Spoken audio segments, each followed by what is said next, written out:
Hier is 3 goed wat jy nodig het om aanlyn te begin geld maak.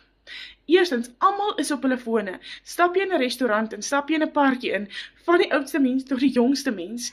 Mense is op hulle fone. Tegnologie groei, die lewe verander. So wat het jy nodig? Jy het jou selfoon nodig, Wi-Fi en 'n rekenaar dan en wan. Ek persoonlik het begin sonder 'n rekenaar, want ek het nie een gehad nie. Ek moes eers later van tyd geld maak om vir my 'n laptop te kan koop.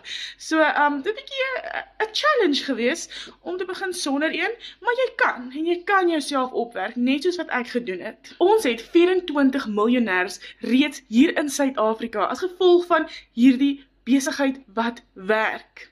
Nou, jy wil nou vir my sê, jy kan nie ook 'n miljonêr wees nie. Jou naam kan volgende op daai lys kom, want hier verdien ons 100% wins. Ons het 1 keer uitgawes om ons besigheid op te stel. Vandaar het ons geen maandelikse uitgawes nie. So groei is makliker, sterker, minder tyd. As jy wil weet hoe om 'n ekstra inkomste te maak deur jou 9 to 5, deur daai ratreis, kom en vir my ratreis hieronder. Ek wys jou hoe.